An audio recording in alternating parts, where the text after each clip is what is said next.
I hope this is clear to everyone, है ना। तो अब हम जो पढ़ेंगे सेकंड, दैट इज हम मेटा एथिक्स पढ़ चुके हैं, ठीक है। मेटा एथिक्स के बाद हमको पढ़ना है नॉर्मेटिव एथिक्स, ठीक है। तो right now we are dealing with the normative ethics कि नॉर्मेटिव एथिक्स क्या होता है, ये अपन इसके अंदर समझने की कोशिश करेंगे, ठीक है। मेटा एथिक्स में हमने ये पढ़ा था कि इगोइज्म था, एक अल्ट्रुइज्म था, एक रीजन था और एक इमोशन था, कि इन चार रीजंस के कारण क्या है कि इंसान क्या हो जाता है, इंसान एथिकल हो जाता है। ये अपन ने इसके अंदर समझने की कोशिश करी थी, ठीक है। ये भी आपको समझ में आ गया होगा। अब नॉर्मेटिव एथिक्स हम समझते हैं कि व्हाट इज नॉर्मेटिव एथिक्स, ठीक हो। नॉर्मेटिव एथिक्स से पहले आपको एक टर्म समझनी पड़ेगी, that is known as ethical dilemma. अब क्लास स्टार्ट हो गई, सब ध्यान से सुने, ठीक है। किसी को अब नई क्लास स्टार्ट हो गई, प्लीज ट्राई टू अंडरस्टैंड कि सब कंसंट्रेशन होकर आप यहां पर सुनेंगे। नॉर्मेटिव एथिक्स का मतलब क्या होता है? नॉर्मेटिव एथिक्स का मतलब ये होता है कि अगर आप इथिकल डिलेमा की सिचुएशन में आ जाए तो उसको कैसे डील करें। When you are a situation of ethical dilemma, then how to do it, उसको डील कैसे करें। अब सबसे पहले आपको इसके अंदर एक टर्म समझनी पड़ेगी, what is ethical dilemma. Ethical dilemma क्या होता है ये अपन को समझना होगा। डिलेमा क्या होता है? जब आदमी द्वंद में होता है, द्वंद में होता है कि ये करे कि ये करे, that is known as ethical dilemma. दोनों ही चॉइसेस उसको इक्वली अनएम्बिगियस, उसको इक्वली एम्बिगियस लगती है, कि इक्वली उसको लगता है कि यार यहां पर जाए या यहां पर जाए, है ना। तो उसको ये लगता है कि यहां पर जाना भी ठीक है, उसको लगता है कि ये जाना, और दोनों सिचुएशन बहुत ही कॉन्ट्राडिक्टरी है। सर समझ में नहीं आया नॉर्मेटिव एथिक्स का मतलब, इथिकल डिलेमा का मतलब। देखिए इथिकल डिलेमा क्या होगा, जैसे मैं अगर तुमसे पूछूं कि मर्डर इज राइट और नॉट, तो आप कहेंगे no doubt about that sir, murder is not right. Murder जो है राइट नहीं है, मर्डर इज नॉट राइट, आप ऐसे बोलेंगे। अगर मैं आपसे अभी बोलूं कि मर्डर इज राइट और नॉट, तो आप बोलेंगे sir murder is not right, no doubt about that. इसमें कोई डिलेमा नहीं है सर हमारा, इसके अंदर कोई इथिकल डिलेमा नहीं है, ठीक है। मैं कहूं कि रेप इज राइट और नॉट, तो आप कहेंगे rape is not right sir, कोई इथिकल डिलेमा इसके अंदर हमारे पास नहीं। बट अगर मैं तुमको वही सिचुएशन जो दूं जो कल मैंने आपको दी थी, कि एक पर्सन है, ठीक है, और ही इज वेरी ऑनेस्ट, और इसके सामने कोई आता है 5 लाख रुपीज लेके, तो ये इसको मारता है बुरी तरह और भगा देता है। 10 लाख लेके आता है फिर भी भगा देता है, 1 करोड़ पे भी भगा देता है। पर ये जब उसको फोटो दिखाता है जिसके अंदर इसकी वाइफ और इसके बच्चे जो होते हैं, वो क्या है, वाइफ और बच्चे गन पॉइंट पे हैं, तो ये अपनी ऑनेस्टी को छोड़ेगा कि नहीं छोड़ेगा, ये इसके दिमाग में इथिकल डिलेमा है, क्योंकि ये ऑनेस्टी को नहीं छोड़ना चाहता, पर इस सिचुएशन में अपनी फैमिली को भी डेंजर में नहीं डालना चाहता। तो that is known as, that situation is known as what, ethical dilemma, ethical paradox. कि डिसीजन मेकिंग के अंदर यहां पर प्रॉब्लम आ रही है उस पर्सन को, कि क्या डिसीजन मेकिंग करे, कि दो पॉसिबल मोरल इंपेरेटिव से, या तो ये करो या तो ये करो, पर दोनों को दोनों उसको प्रिफरेबल भी लग रहा है, ठीक है, और एम्बिगियस भी है कि एक्सेप्ट करे कि नहीं करे। ये जो द्वंद होता है दिमाग के अंदर, that is known as what, that is known as ethical dilemma. और this ethical dilemma term will be used in the case studies very frequently. आपको हमेशा केस स्टडीज में क्या करते हैं, केस स्टडीज में आपको इथिकल डिलेमा के अंदर ही डाल देते हैं, राइट, कि देखो या तो ये सही है, ऐसे ये सही है, और दोनों ही सही लग रहे होते हैं। तो जब भी ऐसी सिचुएशन आ जाए, है ना, अब नॉर्मेटिव इथिक्स की डेफिनेशन सुनो, जब भी ऐसी सिचुएशन आ जाए, इथिकल डिलेमा वाली situation, then what to do, कैसे उसको डील करे, इसके ऊपर 3-4 पॉइंट्स, 3 टाइप्स के नॉर्मेटिव इथिक्स है।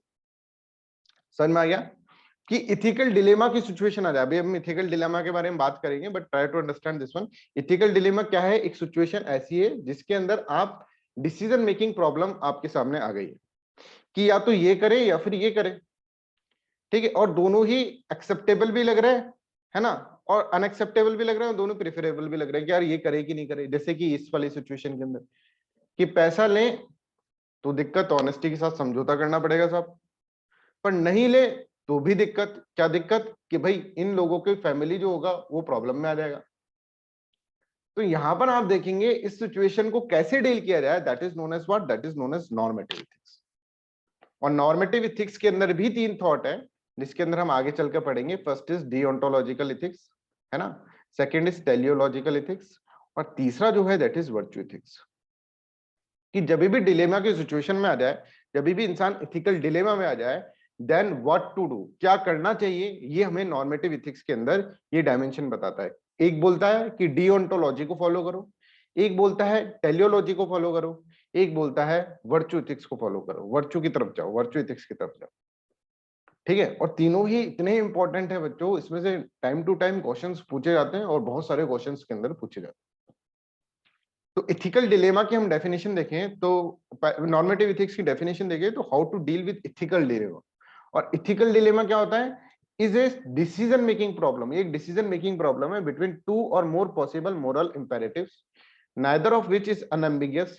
ठीक है, एक्सेप्टेबल, अनएम्बिगियसली एक्सेप्टेबल, की अनएम्बिगियसली मतलब क्लियरली आप उसको एक्सेप्टेबल नहीं है वो, और प्रिफरेबल, और क्लियरली प्रिफरेबल नहीं है। जैसे मर्डर इज राइट और रॉन्ग, यहां पर आपको क्लियर है बिल्कुल कि murder is not right, rape is not right. आप यहां पर क्या है, यहां पर एम्बिगियस नहीं है। ठीक है, आपके एक्सेप्ट करें या फिर नहीं करें इसको, ठीक है, आप यहाँ पे बिल्कुल क्लियर है। बट उस सिचुएशन के अंदर आपके पास एथिकल डिलेमा है दिमाग के अंदर कि क्या किया जाए, सोचने में मजबूर है, ये करें कि यार ये करें। This is known as what? This is known as ethical dilemma. और ऐसा जब डिलेमा बन जाता है हमारे दिमाग के अंदर, तो उसको कैसे हटाया जाए, how to remove this ethical dilemma, ये कौन बताता है हमें? ये हमें नॉर्मेटिव एथिक्स बताता है। How to deal with ethical dilemma, इस एथिकल डिलेमा से हम कैसे डील करें, ये हमें नॉर्मेटिव एथिक्स बताता है। तो normative ethics is that branch of ethics which deals with ethical dilemma. Any doubt? जैसे कि एग्जांपल और लेते हैं एथिकल डिलेमा के। सबसे बड़ा एथिकल डिलेमा अगर हम देखें, ठीक है, तो अगेन मैं महाभारत के कैरेक्टर में जा रहा हूं। अर्जुन के पास था, अर्जुन डिलेमा में था महाभारत के अंदर। Arjun was in dilemma. कैसे? अर्जुन है ना, अपने आप को बहुत बड़ा फाइटर समझता था, बहुत बड़ा वॉरियर समझता था। वो ऐसा समझता था कि मैं क्षत्रिय हूं और मेरा धर्म ही लड़ना है। मेरा जो धर्म है वो लड़ना है। ठीक है, कि मैं धर्म के लिए हमेशा लड़ूंगा क्योंकि मैं क्षत्रिय हूं। इस तरह का था अर्जुन। अगर नेचर देखे अर्जुन का तो इज ए वॉरियर, वो एक क्षत्रिय है। और उसके अंदर ये स्ट्रीक है उसकी कि I am Kshatriya, I will fight for धर्म, मैं धर्म के लिए लड़ूंगा। ये कौन है? ये अर्जुन है, असली अर्जुन। और अर्जुन हमेशा क्या करेगा, हमेशा उसको, उसका काम ही है फाइट करना है। काम जैसे मेरा पढ़ाना है, आपका अभी पढ़ना है, ठीक है, आप में से कोई प्रोफेशन में गया वो आपका इसका काम ये था लड़ाई करना, कि युद्ध जीतना। क्षत्रिय है तो युद्ध जीतने के, धर्म के लिए लड़ना। तो भाई अब क्या हो गया उसको, जब वो युद्ध के अंदर दोनों सेनाएं इधर उधर खड़ी हैं सामने बिल्कुल, और वो उसका जो रथ है वो लेकर कहता है कि भाई मेरे को सेनाओं के बीच में लेकर चल जाओ, मेरा दिमाग हो रहा है खराब, मेरे को इथिकल डिलेमा आ रहा है कि मैं क्या करूं, है ना। और वो इस तरह से हो जाता है कि भाई मेरे को नहीं लड़ना है ना। बट यहां पर ये जो है ना, ऐसा नहीं है कि बिल्कुल अनएम्बिगियसली कह रहा है कि मुझे नहीं लड़ना है। इसके अंदर एक गुण है क्षत्रिय का जो उसको कह रहा है कि लड़, और एक कह रहा है कि नहीं नहीं मत लड़। मत लड़ वाला कौन कह रहा है? ये इसका मुंह कह रहा है। उसकी मुंह किससे? कि सामने जो सैनिक खड़े हैं वो कोई नहीं है, वो उसके भाई हैं, कजिन्स हैं, वो उसके पितामह है, भीष्म पितामह। सामने जो सैनिक खड़े हैं वो कौन है? वो भीष्म पितामह है। समझ में आ रहा है? सामने जो सैनिक खड़े हैं उनमें से एक है आचार्य द्रोण, जिससे उन्होंने पूरी की पूरी चीजें सीखी है, उसका भाई दुर्योधन। और ये सारे सारे लोग जो हैं उनको इसको मारना है, इसलिए डिलेमा के अंदर है। समझ में आ रहा है? अब इसका एक रूप तो ये है, ये भी इसको ठीक लगता है, और एक रूप ये है, ये भी इसको ठीक लग रहा है इस वक्त। और दोनों ही ये अनएम्बिगियसली, दोनों को नहीं कह सकता कि अनएम्बिगियसली कि ये भी एक्सेप्टेबल है या फिर ये भी एक्सेप्टेबल। अगर ये एक्सेप्ट करे तो अपने रिलेटिव्स को ही मार दे, अपने प्रिय आचार्य द्रोण को मार दे, भीष्म पितामह को मार दे। और अगर ये एक्सेप्ट करे तो क्या हो? युद्ध हार जाए, धर्म के अगेंस्ट में चला जाए। इसलिए अर्जुन जो है वो कृष्ण से बात कर रहा है। ठीक है, यहां पे अर्जुन इथिकल डिलेमा के अंदर है। अर्जुन के अंदर द्वंद चल रहा है, दिमाग के अंदर द्वंद चल रहा है कि भाई क्या करूं, what should I do, should I fight और नॉट। यही तो क्वेश्चन पूछ रहा है कि मधुसूदन क्या मुझे लड़ना चाहिए कि नहीं लड़ना चाहिए। दिस इज एथिकल डिलेमा, है ना। And this historical example is very very important और बहुत इंटरेस्टिंग भी होते हैं, जिससे कि आपको एकदम से समझ में आ रहा है। Any doubt in this one, ethical dilemma? Anyone has any doubt? Ujjwala, Yakub, Shraddha? Sir, yes Ujjwala please. so murder is unethical, but murder in case of self defense. हाँ वो तो ठीक है, मैंने बोला मर्डर मतलब किसी बिना रीजन के आप किसी का मर्डर कर रहे हैं, दैट इज। रेप ले ले, रेप इज रेप वाला एग्जांपल ले लो, वो तो किसी भी केस के अंदर आप उसको राइट नहीं कह सकते। समझ रहे हो उज्ज्वला? yes, है ना? अब जब मर्डर होगा कि मर्डर, अब सेल्फ डिफेंस की बात आ गई, कोई आपके सामने गन लेके खड़ा है और you are a very very non violent person, तो आप इथिकल डिलेमा में आएगा कि भाई मैं इसको मार दूं कि नहीं मारूं, डिलेमा आएगा। अगर नहीं मारूंगा तो ये मेरे को मारेगा, वो इथिकल डिलेमा वाली सिचुएशन है उज्ज्वला। yes, ठीक है, एनीवन हैज एनी डाउट? तो यहाँ पर अर्जुन देखो, ये एग्जांपल आप लिख सकते हैं एग्जाम के अंदर, अगर इथिकल डिलेमा आता है तो आप एग्जांपल लिख सकते हैं ये वाला कि Arjun was in ethical dilemma.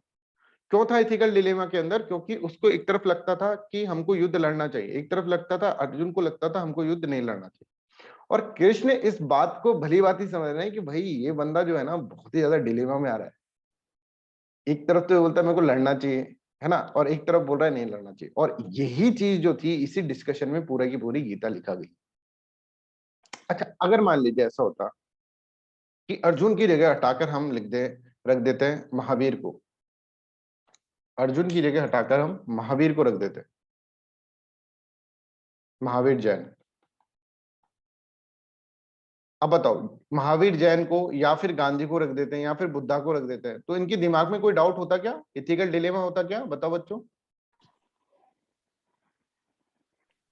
होता कि नहीं होता?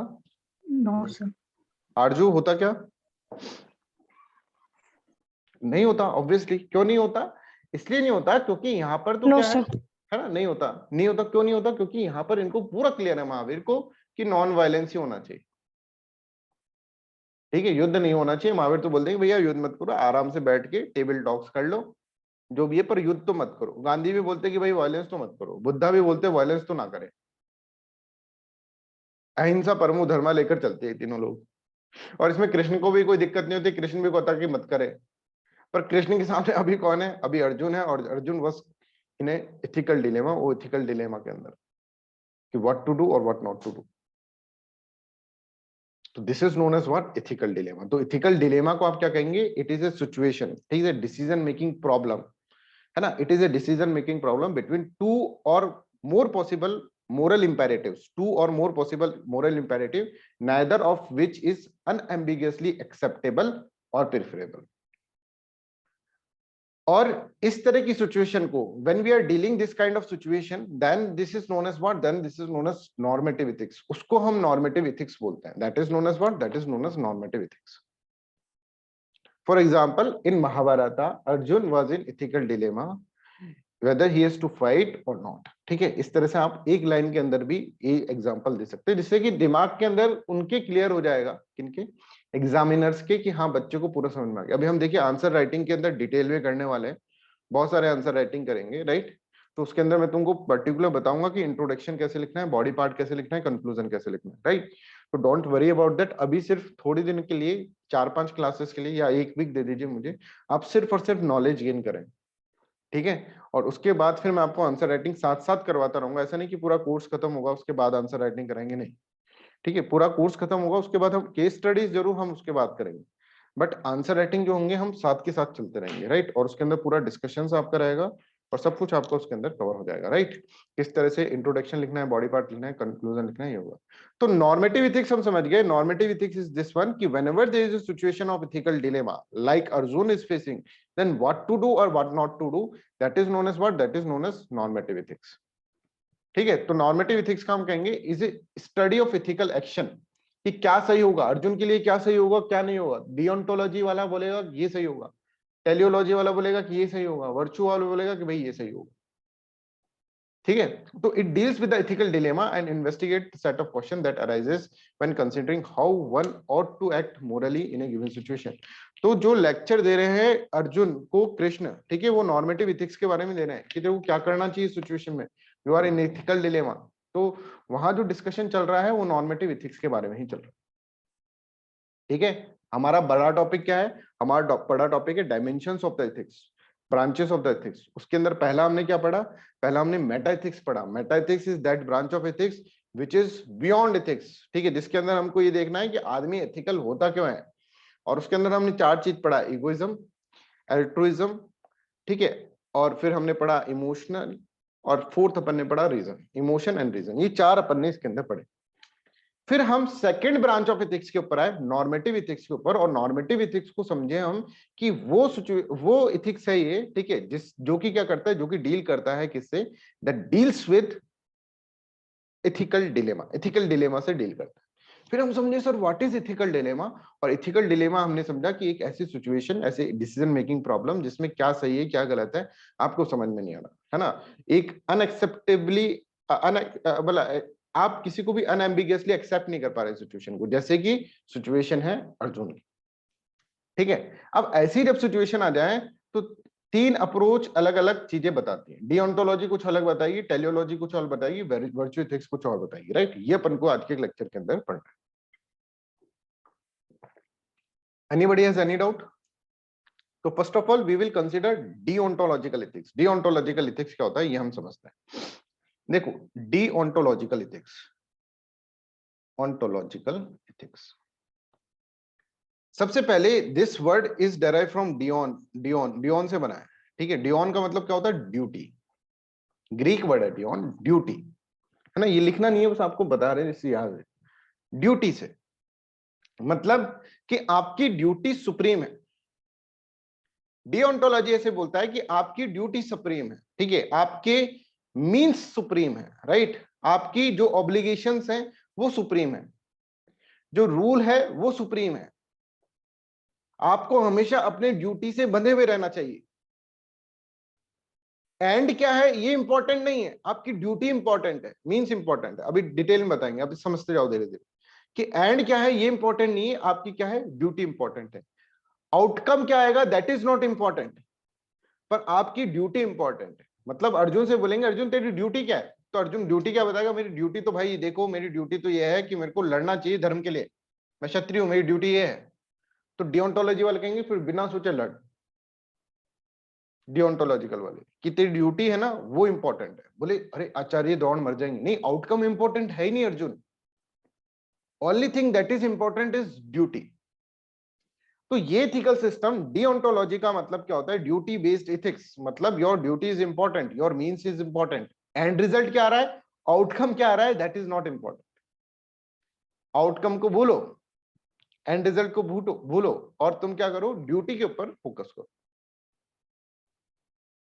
तो यहां पर ऐसा बोला जाता है कि मींस और एंड की अप्रोच के अंदर मींस जो है दैट इज इंपॉर्टेंट। अब मींस और एंड क्या होता है पहले मैं आपको ये समझाता हूं, फिर डिओंटोलॉजी को वापस अपन इसके अंदर समझेंगे।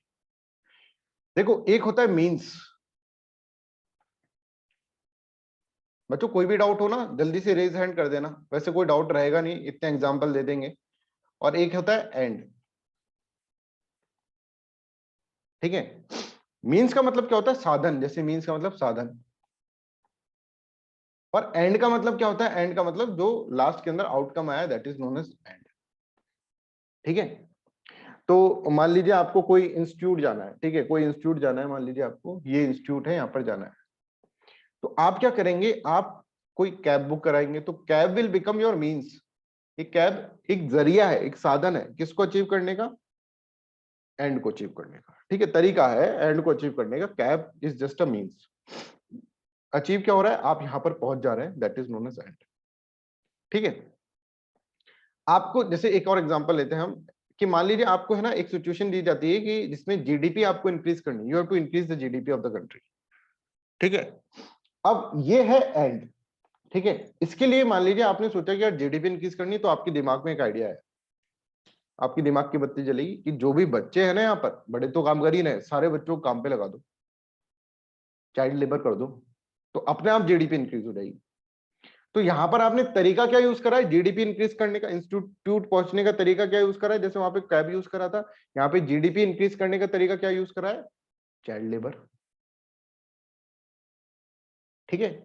पर डिओंटोलॉजी इथिक्स वाले बोलेंगे भाई this means are not right, ये मीन्स है ना ये अच्छे नहीं है, ये गलत है, हमें मीन्स के ऊपर फोकस करना चाहिए, ये मीन्स बेस्ड अप्रोच है।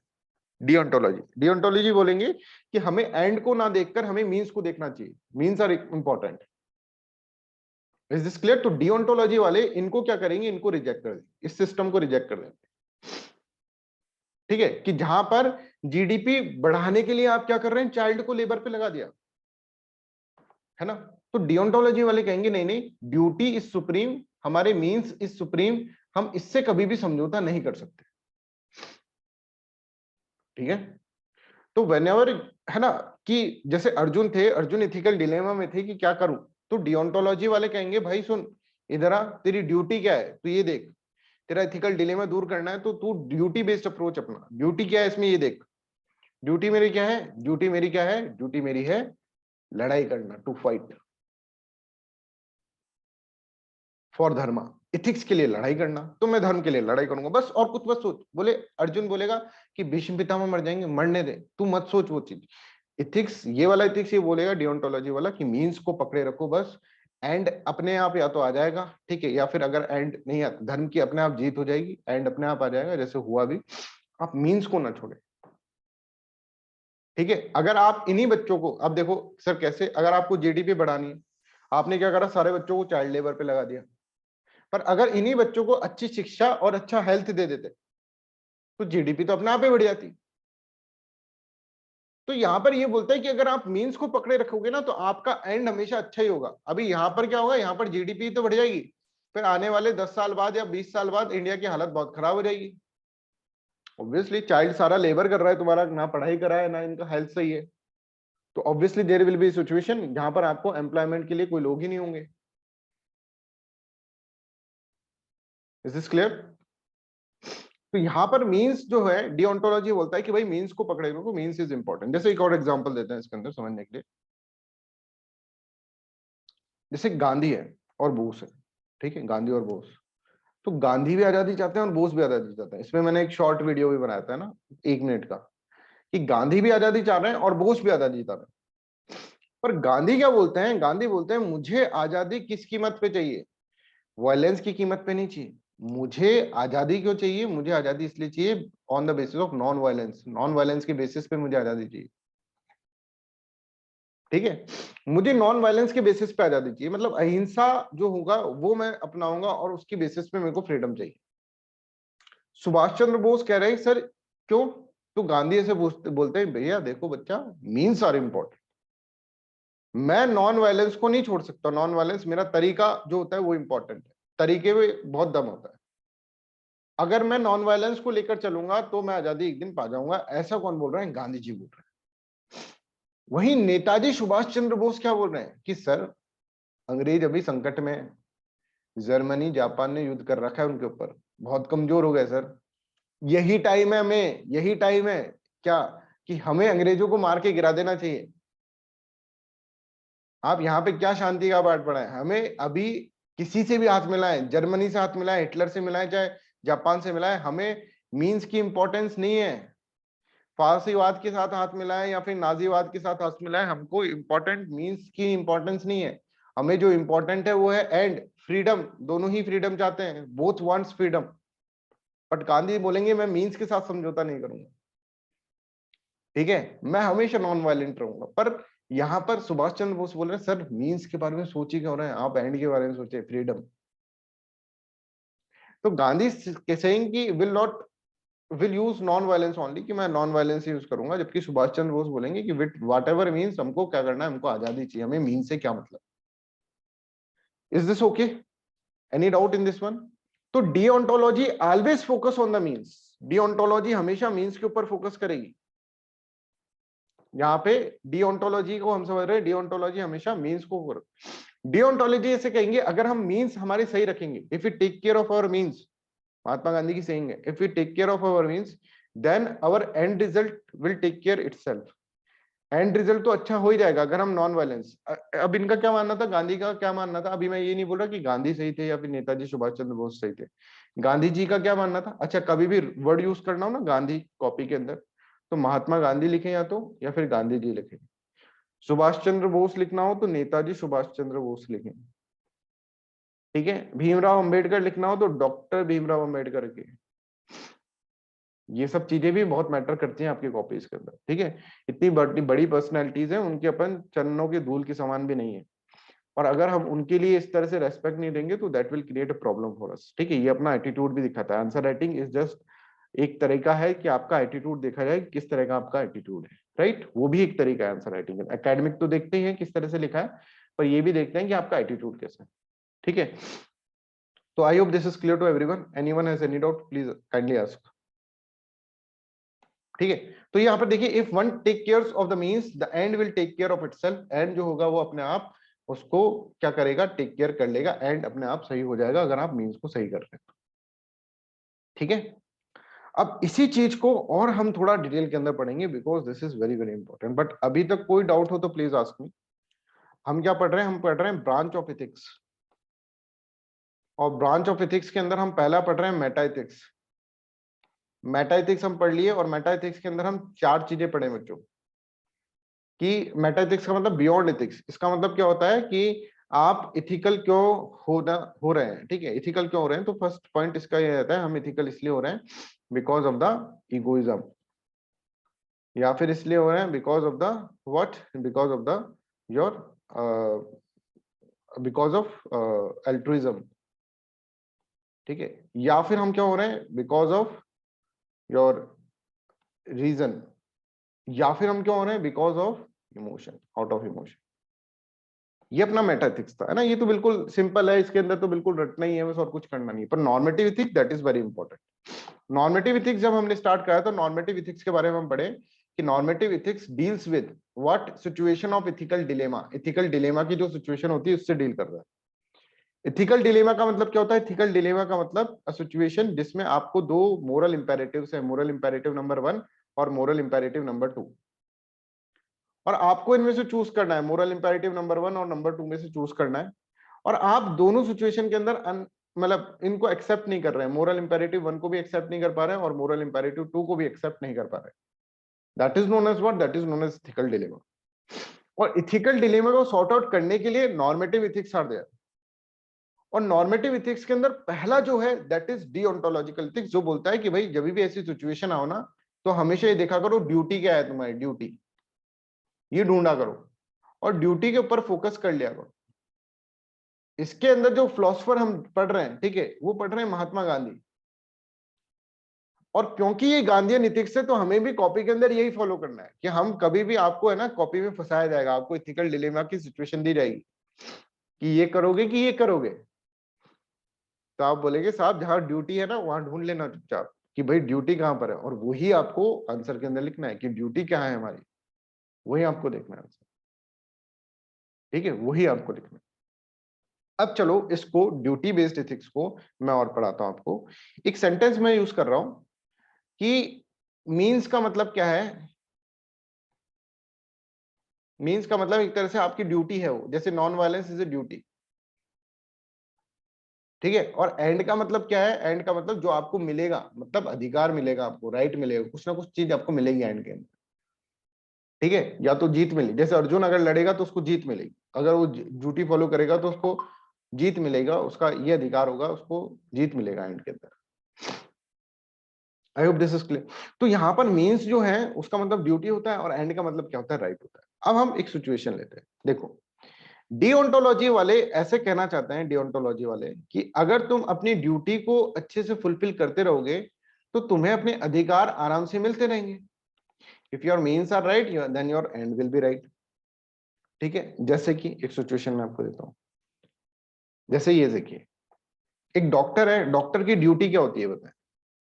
Yes Ujjwala, you can tell us better what is the duty of doctor. To treat the patient. Medical treatment अच्छे से देना है ना, to give the best medical treatment. ठीक है, थैंक यू. है ना, राइट क्या है इसका, डॉक्टर का राइट ये है कि भाई एक तो इस डॉक्टर की जो बात आप कहे, वो जो डॉक्टर कहे वो आप मान ले, कि डॉक्टर कहे कि भाई देखो इस तरह से आपको ये चीजें करनी है, आप वो चीज कर ले. एक उसका ये राइट है कि उसका जो बात है, ऑर्डर जो दे रहा है वो मान लिया जाए. ठीक है, मतलब एक रेस्पेक्ट उसे मिले. ऐसे नहीं कि आप सही नहीं हुए तो आप अगले दिन जाकर डॉक्टर के दरवाजे पे धमक गए, उसके 2 थप्पड़ और मार दिया आपने कि मैं तो सही नहीं हुआ. ठीक है, तो रेस्पेक्ट मिलना चाहिए. और दूसरा उसको अपनी फीस मिल जाए, फीस मिल जाए.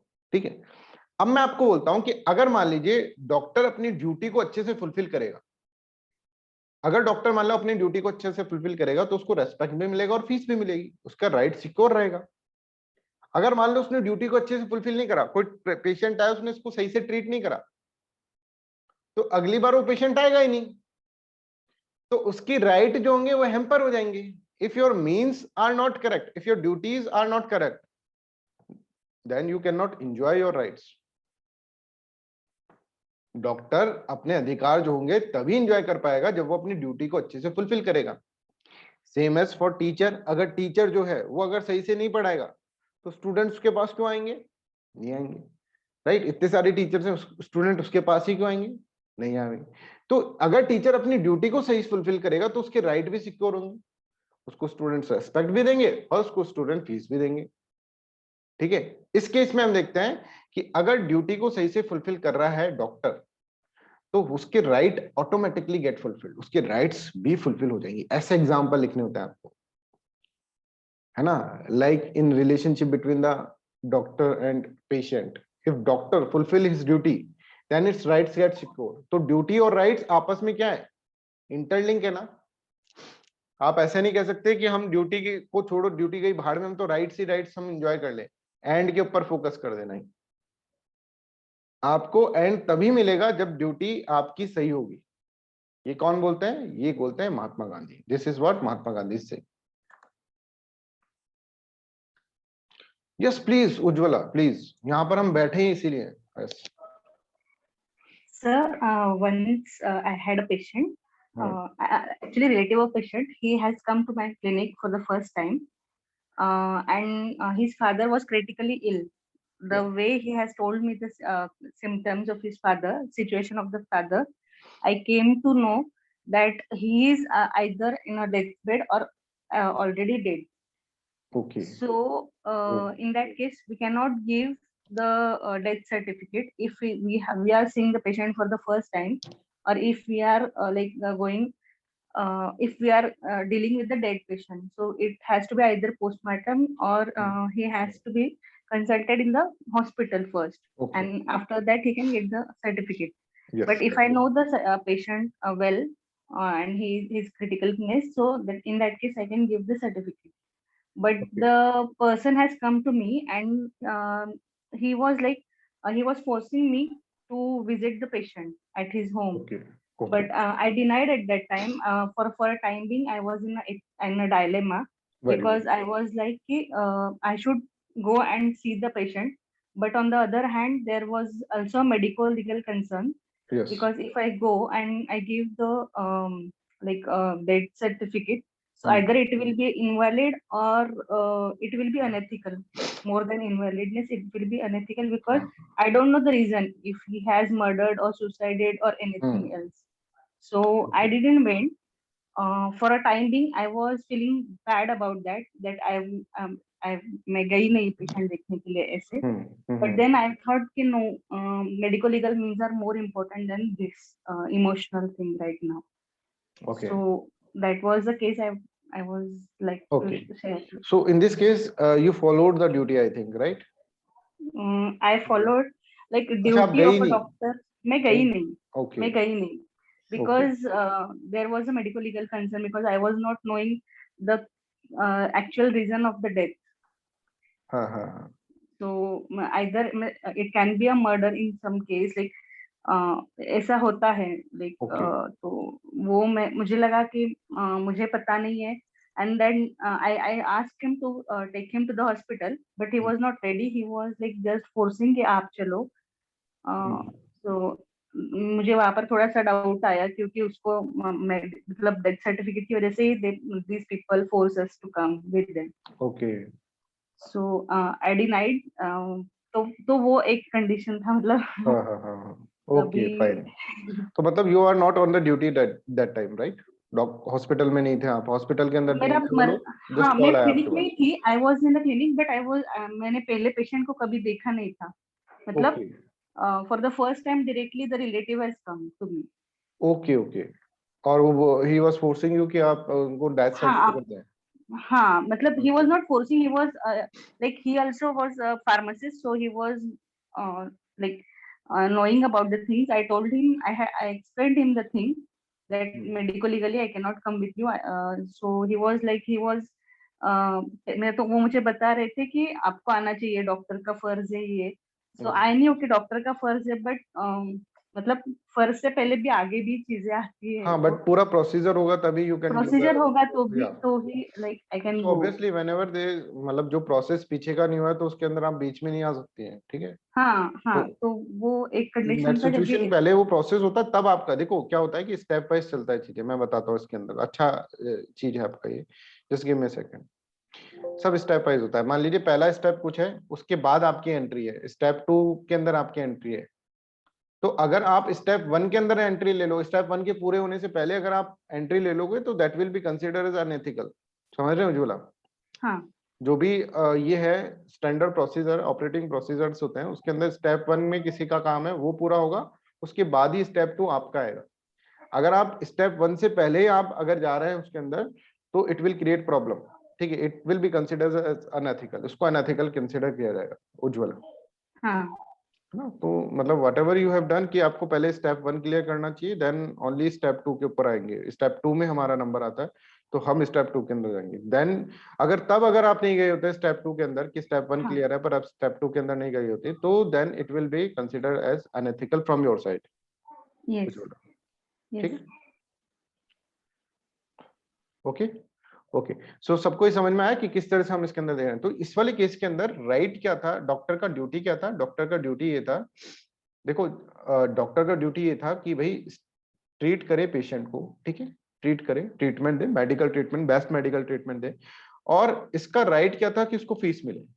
तो ये राइट, फीस और रेस्पेक्ट, क्योंकि respect is very very important for the doctors. Doctors की नहीं तो पिटाई पड़ जाती है कभी कभार, ठीक है। मान लीजिए कोई पेशेंट है और पेशेंट मर गया है तो उसके घर वाले आके उनको मार देते हैं, डॉक्टर को मारने लग जाते हैं, राइट। कई बार देखा अपन ने कोरोना वाले केस के अंदर तो कितनी बार फोटोज आती थी, कितनी बार वीडियोज निकलते थे ऐसे, राइट। तो फीस और रेस्पेक्ट उसको मिलना चाहिए, राइट। तो if doctor is not following his duty properly, ठीक है, if means are not followed properly then rights can not be achieved.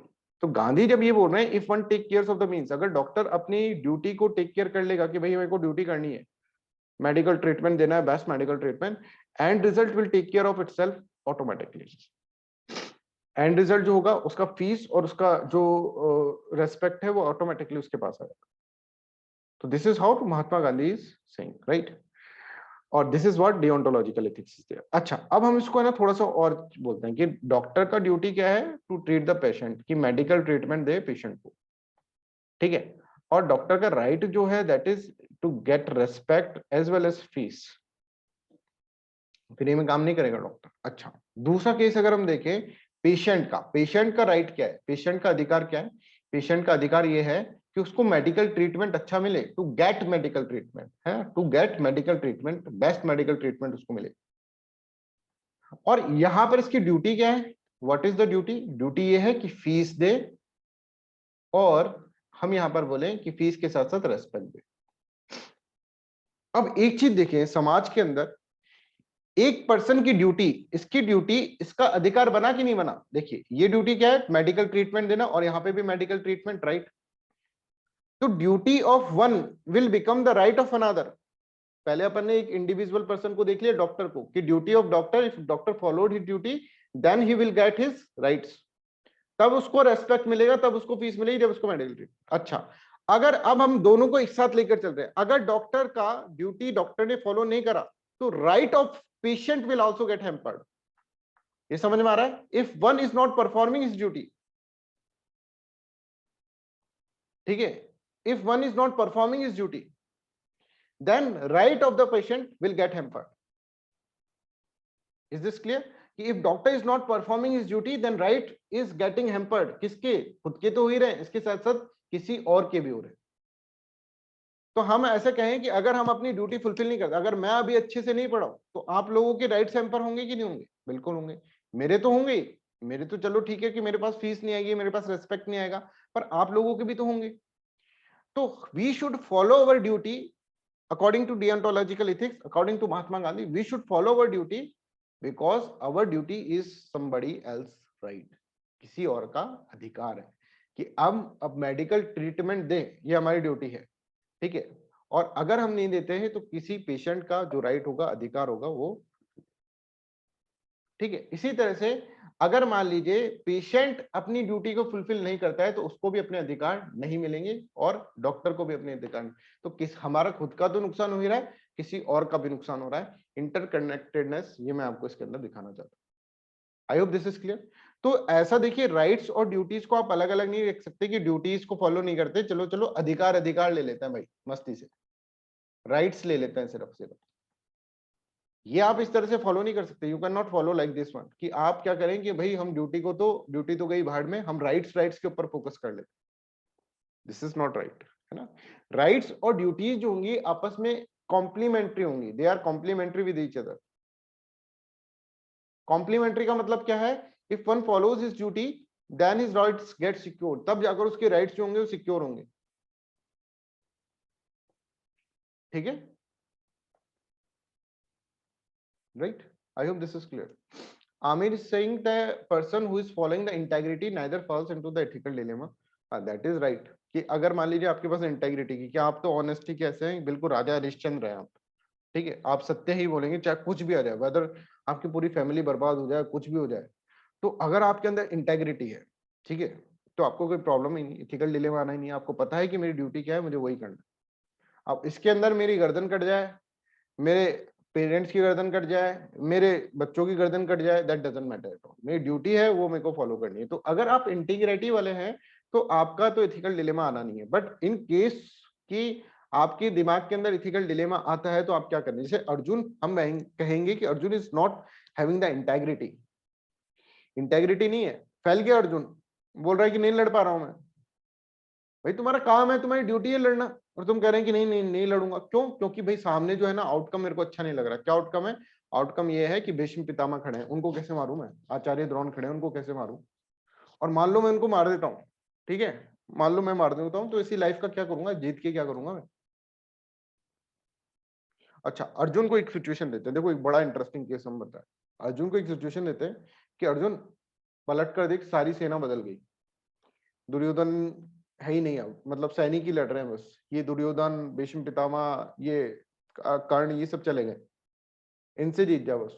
Arjun तब की तब अपना धनुष उठा लेगा, फिर उसको नॉन वायलेंस नहीं दिखेगी, फिर वो नहीं कहेगा अहिंसा परमो धर्म, वो बोलेगा अरे चलो काम हो गया भाई, अब मैं बिल्कुल मस्ती से लड़ूंगा, and he will fight his battle.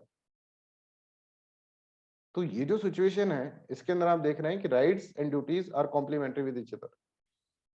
ये मैं आपको समझाने की कोशिश कर रहा हूँ, ठीक है। Anyone has any doubt in this one? Aamir, is this clear? हाँ, जिसके पास इंटेग्रिटी होगी उसको एथिकल डिलेमा आएगा ही नहीं, क्योंकि उसको पता है यही करना है। राजा हरिश्चंद्र के सामने एथिकल डिलेमा ही नहीं कि क्या करूं क्या नहीं करूं, नहीं, मेरे को पता है कि मेरे को क्या करना है, सच्ची बोलना है तो सच्ची बोलना है। महात्मा गांधी के सामने एथिकल डिलेमा है ही नहीं, बिकॉज महात्मा गांधी बिलीव कि नॉन वायलेंस तो मैं पकड़े रखूंगा, उनके पास डिलेमा नहीं। अब नॉन वायलेंट अगर कहीं पे भी वायलेंस होता है, जैसे कि हमने देखा कि जब हम देखेंगे मूवमेंट चल रहा था, Khilafat movement was going on, right, और non cooperation movement was going on, और एक इंसिडेंट हो जाता है जिसके अंदर बहुत ज्यादा वायलेंस हो जाता है, चोरी चोरा इंसिडेंट, राइट। तो उस केस के अंदर महात्मा गांधी क्विट कर देते हैं, भैया मैं नहीं कर सकता, मेरी ड्यूटी ही मैं अगर मींस को ही मैं नहीं पकड़े रखूंगा तो फिर मेरा एंड मेरा गलत रहेगा, डिओन्टोलॉजी मैं फॉलो करता हूँ, आई शुड क्विट, कि मेरे को मूवमेंट को यहीं पे खत्म करना होगा। और उसका क्रिटिसिज्म हो कि गांधी की बिल्कुल वैल्यू कम हो गई, नेशनलिस्ट एज ए नेशनलिस्ट हो तो हो, consequences I should face. Gandhi ने बोला जो सही है वो सही है, मेरे को आप गिरफ्तार कर लो, ठीक है, इस चीज के लिए आप गिरफ्तार करके मेरे को सजा दो, क्योंकि मैं आपको फॉलो नहीं कर रहा, मैं ब्रिटिश गवर्नमेंट को, गवर्नमेंट ऑफ द डे को मैं फॉलो नहीं कर रहा, बट मेरे मोरल्स जो है वो तो मैं, मेरे जो ड्यूटी है वो तो मैं फुलफिल कर रहा हूँ, उसकी तब कोई भी कॉन्सिक्वेंसेस हो, दैट डजंट मैटर, ठीक है। तो ये यहाँ पर डिओन्टोलॉजिकल इथिक्स, और ये आप समझिए कि गांधीयन इथिक्स जहां पर भी आ जाते हैं ना, उसको ही फॉलो करना है, उसको ही फॉलो करना है, चाहे आपका कितना भी बायसनेस हो गांधी के प्रति। वहीं पे गांधी बहुत याद करना है तुमको इथिक्स के पेपर के अंदर, चाहे तुम पूरे साल भर गांधी जी को गाली बकते रहो, ठीक है, गाली बोलते आए हो, राइट, बट फिर इथिक्स के पेपर के अंदर आपको वो बहुत काम आने वाला है। तो I hope this is clear. तो कभी भी आपके सामने ऐसा है कि राइट्स और ड्यूटी, इसमें से क्या, तो बोले सर क्वेश्चन ही गलत है, rights and duties are complementary, ये कॉम्प्लीमेंट्री है, they are complementary with each other. Complementary का मतलब क्या है, बिना ड्यूटी के राइट्स मिल ही नहीं सकते, बिना ड्यूटी फुलफिल करे तुम राइट्स को फुलफिल कर ही नहीं सकते, राइट्स को एंजॉय कर ही नहीं सकते। जैसे कि मैं एग्जांपल देता हूं आपको एक और, कि हमारा कॉन्स्टिट्यूशन जो है ना, उसके अंदर हमें कुछ राइट्स दे रखे हैं, अधिकार दे रखे हैं, फंडामेंटल राइट्स, जैसे freedom of speech and expression, article 19 के अंदर freedom of speech and expression है। पर freedom of speech and expression ये राइट जो है that comes with certain duties और नॉट। ड्यूटीज है कि freedom of speech and expression तो ठीक है, पर उतना ही एक्सप्रेशन करना कि अपनी सोवरेनिटी खतरे में ना आ जाए, पब्लिक ऑर्डर खतरे में ना आ जाए। समझ में आ रहा है? फ्रेंडशिप रिलेशन जो है, फ्रेंडली रिलेशन जो है, ये ना आपको ये राइडर्स है ना, रेस्ट्रिक्शंस है freedom of speech and expression. ऐसा होना चाहिए कि डिसेंसी को ना भूल जाओ तुम, कि मंच में खड़े होकर तुम अब्यूज कर रहे हो, राइट? ऐसा नहीं होना चाहिए कि डिफेमेशन कर रहे हो आप, ऐसा नहीं होना चाहिए कि कंटेम्प्ट ऑफ कोर्ट कर दे रहे हैं। ये सब क्या है? ये सब आपकी ड्यूटी है कि भाई ये जब राइट अधिकार को जब आप फुलफिल करना चाहते हैं तो ये ड्यूटीज को आपको फॉलो करनी होगी। उसको ड्यूटी को फुलफिल नहीं करेंगे तो आपका अधिकार भी क्या हो जाएगा? अधिकार भी आपका यहाँ पर नहीं रहेगा, right? I hope this is clear. Shraddha, ये शायद आपकी साइड से हुआ है, प्लीज डिलीट दिस वन, है ना? ई दबा दो, ई दबा दो अपने कीबोर्ड के अंदर, ई दबा दो अगर कीबोर्ड से, थैंक यू। ठीक है, और वो जो पेन है उसको यूज ना करें, है ना? उसको यूज ना करें क्योंकि वो पूरे स्क्रीन में आ जाएगा, क्योंकि मैंने शेयर कर रखा है। जब यूज करने की टाइम आएगा तो मैं आपको करवाऊंगा अब इसको, राइट? तो यहाँ पर I hope this is clear to everyone कि relationship between rights and duties जब आए तो आप बोलेंगे राइट्स और ड्यूटीज आर कॉम्प्लीमेंट। बच्चों कॉन्सेप्ट क्लियर होने चाहिए। ये प्रीलिम्स में आया क्वेश्चन है, अधिकार और ड्यूटी कॉम्प्लीमेंट्री है, क्योंकि हमारा कॉन्स्टिट्यूशन ये बोल रहा है ना? ये एक सेंटेंस था प्रीलिम्स के अंदर, आई थिंक 2020 के अंदर क्वेश्चन आया था, अगर किसी ने दिया हो पेपर तो 20 या फिर 19 के अंदर। ठीक है, इट्स ओके, राइट? तो I hope this is clear कि राइट्स एंड ड्यूटीज जो है वो कॉम्प्लीमेंट्री है। राइट्स एंड ड्यूटीज जो है वो कॉम्प्लीमेंट्री है, ये समझे कि बिना आप कहें कि भाई हमको तो ड्यूटी तो सर हमको करनी नहीं है, हमें सिर्फ बस राइट और राइट दे दो, नहीं। Freedom of speech and expression comes with certain restrictions. Certain restrictions means certain duties you have to follow. Is this clear? Certain duties आपको follow करनी पड़ेगी। Freedom of speech and expression comes with certain restrictions. ये आपको इसके अंदर बिल्कुल ध्यान रखना होगा, राइट? तो rights and duties are complementary in its nature, that you have to understand. ठीक है, सिटीजन्स तब तक ही अपने राइट्स को एंजॉय कर पाएंगे जब तक कि वो ड्यूटी को अच्छे से फुलफिल कर रहे हैं। मान लीजिए आप ड्यूटी को अच्छे से फुलफिल कर नहीं रहे और आप कहेंगे साहब हमको सारे अधिकार चाहिए, तो ये तो पॉसिबल नहीं है। ठीक है, you have to fulfil your duty first of all, you have to follow the constitutional things. ठीक है, then only you have the rights, तब ही आकर आप फंडामेंटल राइट्स को एंजॉय कर पाएंगे। नहीं तो आपने मान लीजिए कोई ऐसी स्पीच दे दी, जैसे मैं आपका एग्जांपल देता हूँ, मान लो कुछ ऐसी स्पीच दे दी कि उससे कम्युनल राइट्स फैल गए, है ना? पब्लिक ऑर्डर और सिक्योरिटी पे खतरा आ गया, कम्युनल राइट्स फैल गए, दंगे फैल गए, राइट? तो आपको उठाकर जेल में डाल दिया जाएगा। तो तुमने अगर अपनी ड्यूटी, अब यहां से जेल से क्या करोगे? जेल में क्या करोगे? जेल के अंदर बैठे रहोगे, राइट टू मूवमेंट चला गया आपका, right to speech and expression चला गया, सारे अधिकार छिन गए। क्यों? क्योंकि आपने एक अधिकार को जब आप यूज कर रहे थे तो आपने क्या करा? आपने अपनी ड्यूटी को याद नहीं रखा, आपने ड्यूटी को बोल गए। तो whenever you are not following your duty and you are enjoying the rights, then what will happen? Then your rights will get curtail, तब आपके अधिकार कर्टेल हो जाएंगे। एक डॉक्टर अपनी ड्यूटी भूल जाता है और राइट्स के बारे में सोचा कि मैं तो पैसे ले लूं, पैसे ले लूं, पैसे ले लूं, अगले दिन उसके ऊपर रेड पड़ जाती है, अगले दिन उसके ऊपर केस हो जाता है, तो सारे राइट्स गए पानी में। तो ये हमको देखना है। तो हमें हमेशा ये समझना है, इथिकल सिस्टम के अंदर हमेशा हमें आपको ये समझना है कि rights are very very important. और देखिए गांधी को क्यों फॉलो करना है, महात्मा गांधी को क्यों फॉलो करना है, ये मैं इसलिए बोल रहा हूँ because Mahatma Gandhi is father of nation. ठीक है, फादर ऑफ नेशन है, और फादर के अगेंस्ट में हम घर पे नहीं बोलते, तो फादर ऑफ नेशन के अगेंस्ट में तो कैसे बोलेंगे, ये ध्यान रखें। तो फादर ऑफ नेशन को हमेशा आपको इथिक्स के पेपर में गांधीयन इथिक्स को आपको बहुत यूज करना है। और गांधीयन इथिक्स जो है वो एथिकल भी है। ठीक है, एथिकल भी है, ऐसा नहीं कि आप कोई गलत चीज को यूज कर रहे हैं, एथिकल भी है, वो सिस्टम को आपको यूज करना ही होगा।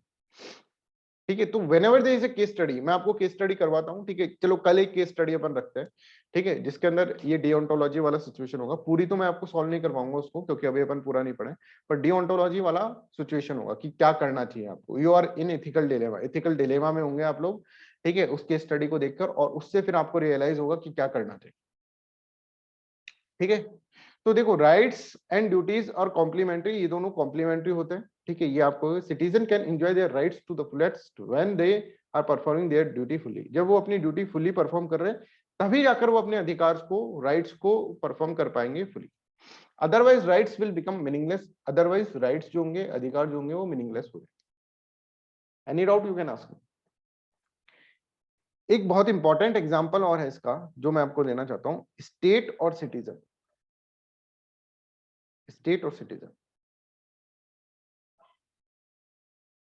स्टेट्स के कुछ राइट्स है और स्टेट्स की कुछ ड्यूटीज भी है ना। किसी को भी कोई भी डाउट हो तो प्लीज रेज योर हैंड, ठीक है बच्चों। कोई भी डाउट हो ऐसा, या फिर कुछ डिस्कस करना चाहते हैं जैसे उज्ज्वला ने करा, that is more than appreciable, ठीक है ना। तो प्लीज डिस्कस, अगर आपको कोई भी चीज डिस्कस करनी हो। Just give me a second.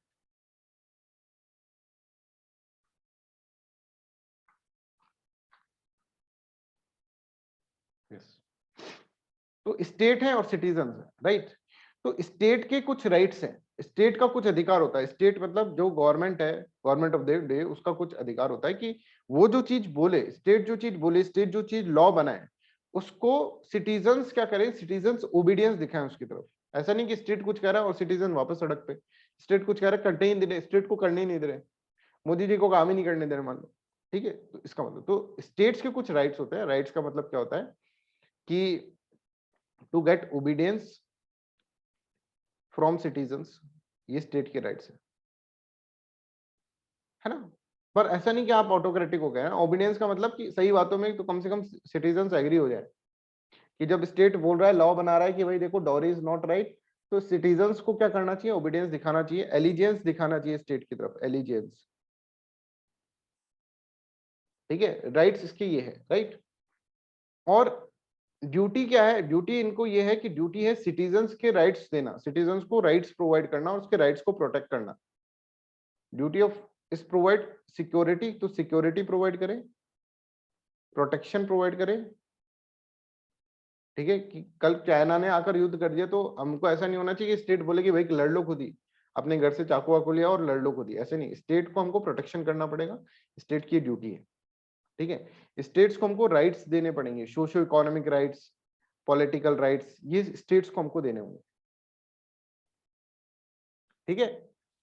Citizens का है ना, अगर मान लीजिए, अब यहां पर देखिए, अगर मान लीजिए स्टेट हमको ड्यूटी फुलफिल नहीं कर रही है, स्टेट हमको राइट नहीं दे रही कि भाई हमसे टैक्स का सारा पैसा तो ले रही है स्टेट, पर हमको कुछ अधिकार ही नहीं दे रही, ड्रैकोनिक स्टेट है, चाइना ने अटैक कर दिया, स्टेट ने कहा देख लेना भैया खुद, तो ऐसी स्टेट को क्या तुम रेस्पेक्ट दे पाओगे, क्या तुम ओबीडियंस कर पाओगे, क्या उसके खिलाफ विद्रोह नहीं कर दोगे, कर दोगे बिल्कुल।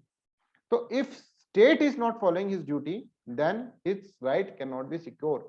ये कहीं गवर्नेंस के अंदर आप बहुत जगह पर ये लिख सकते हैं, गवर्नेंस के अंदर, ऐसे राइटिंग के अंदर। बच्चों मैं अगेन आपको बोल रहा हूँ कि इथिक्स के अंदर अभी तो चलो अपन ने स्टार्ट ही करा है, अभी कम से कम 3 या 4 क्लासेस आपको लगेंगी, ठीक है, कि आपको ये चीजें समझने के अंदर कि कहाँ कहाँ चीजें किस तरह से इंटरकनेक्टिविटी के अंदर, इंटर लिंकिंग के थ्रू क्या कर सकते हैं अपन, यूज कर सकते हैं। बट अभी try to understand this one कि हम जो पढ़ रहे हैं ना, एक दिमाग के अंदर, ये 3-4 दिन में एक दिमाग के अंदर एक चीज तो सेट कर लो आप, कि हम जो पढ़ रहे हैं ना दैट इज समथिंग मोर, कुछ बड़ा हम पढ़ रहे हैं, ठीक है।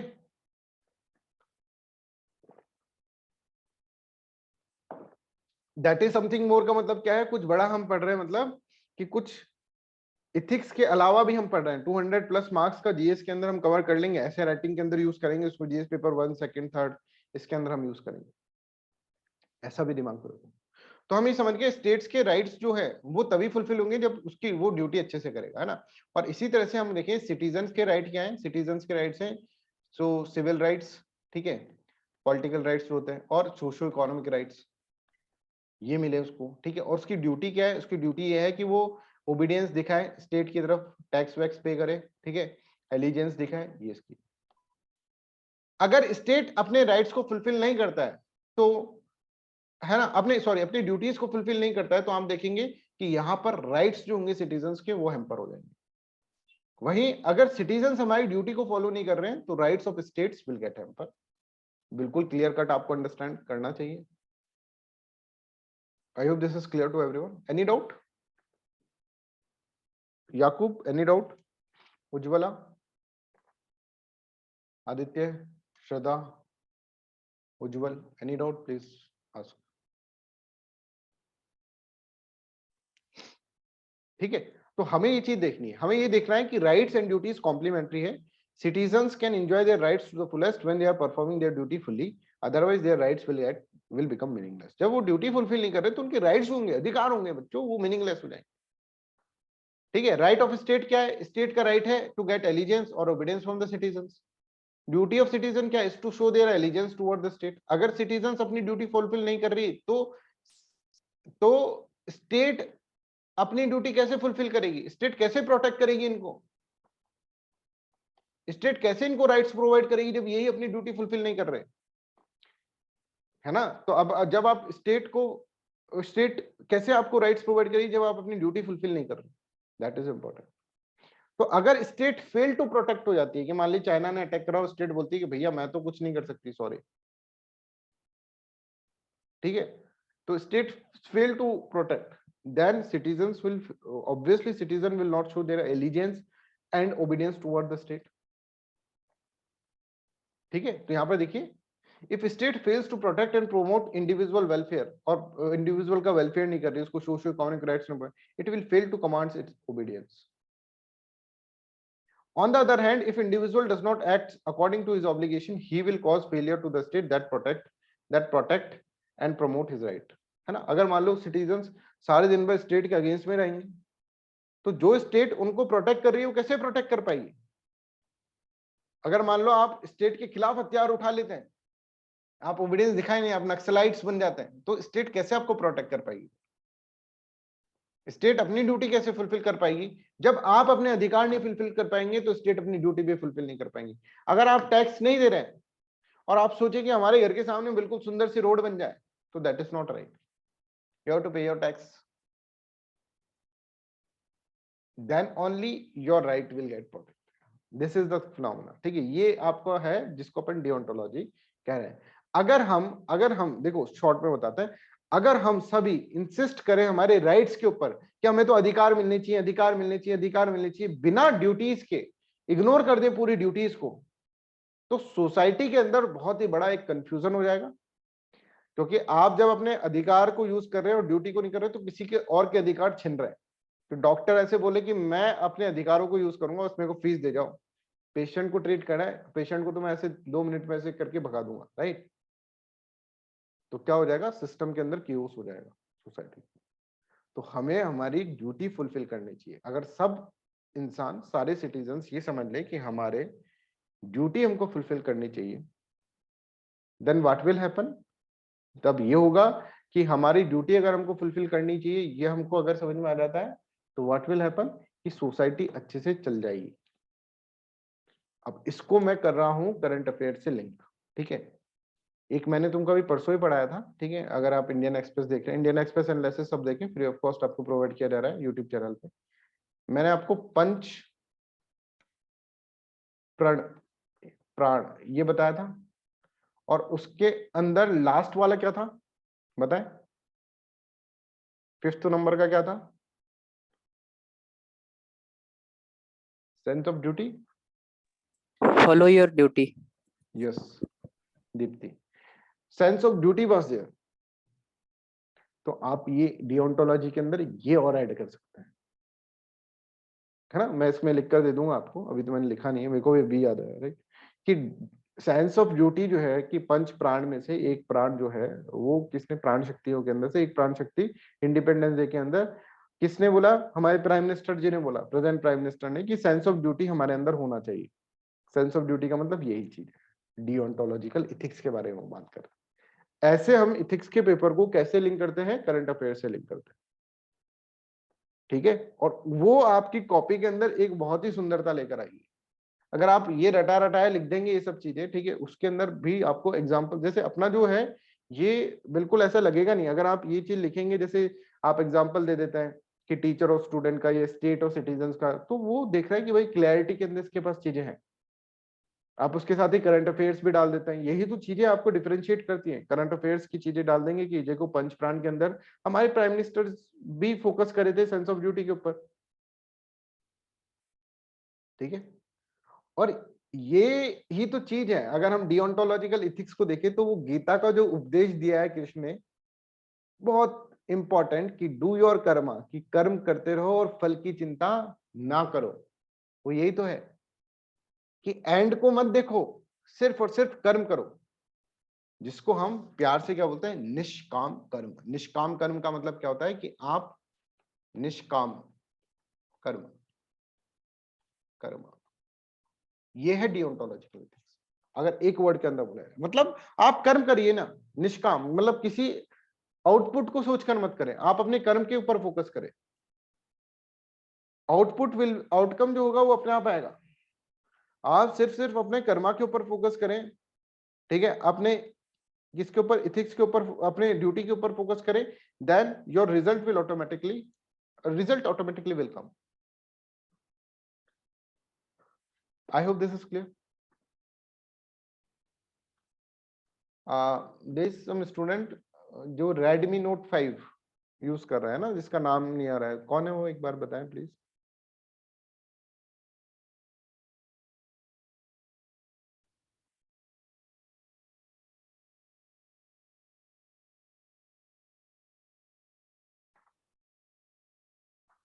Redmi Note 5, who is this?